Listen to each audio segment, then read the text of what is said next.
En Polynésie française, 2/3 du volume de notre bac gris est composé de biodéchets que nous pourrions éviter d'enfouir si nous pratiquions tous le compostage. Partons à la rencontre du maître composteur Karel Luciani.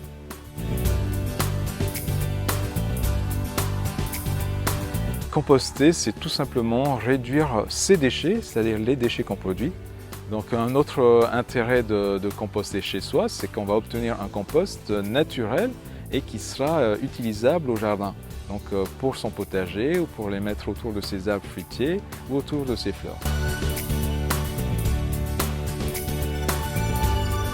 Il y a plusieurs techniques de compostage et les deux principales techniques sont le compostage en bac et le compostage en tas.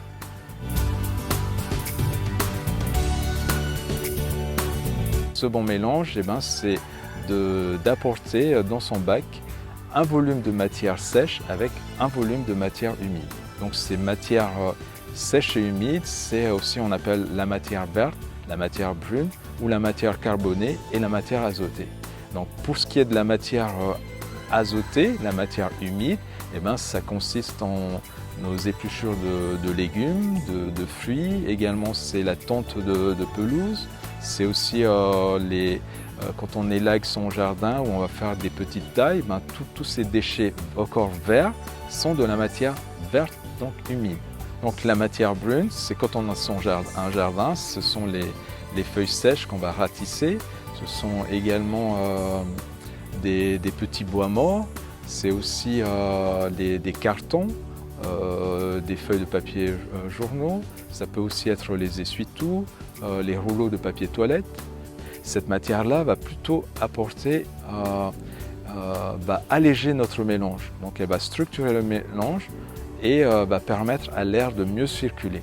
Et c'est important que cet air circule pour apporter cet oxygène qui est nécessaire à la vie de nos petits êtres vivants, organismes vivants du compost.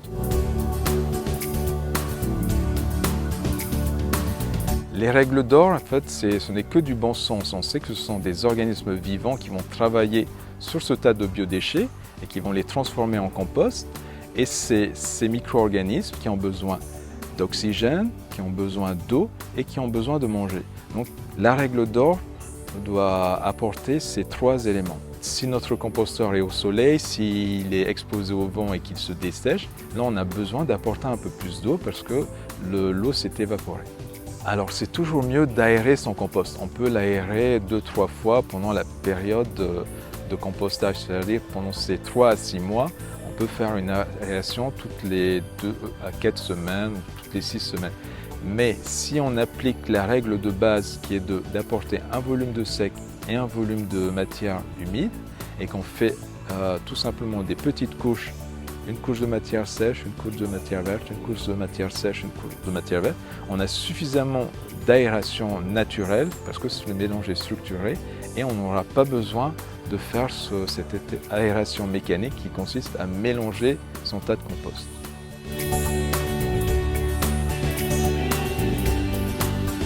On peut utiliser le compost arrivé à maturation, mais on peut aussi l'utiliser juste après 3 mois de compostage. Et là, il faudra l'utiliser plutôt en paillage. Donc on va l'appliquer autour de ses plantes, dans son jardin, dans son potager. Et à maturation, on va donc après 6 à 9 mois, on pourra l'utiliser pour fabriquer soi-même son terreau ou on pourra l'utiliser dans son potager autour de ses fleurs et ses plantes du jardin, ses arbres fruitiers.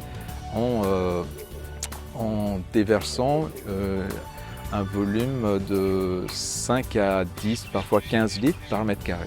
Composter, c'est facile, donc pour être un bon éco-citoyen, c'est un geste très simple. Tout le monde peut le faire, tout le monde peut le faire dans son petit jardin. Ou si on n'a pas de jardin, on peut aussi faire du lombricompostage. On peut lombricomposter dans son appartement. C'est vraiment quelque chose qui peut être fait par tout le monde.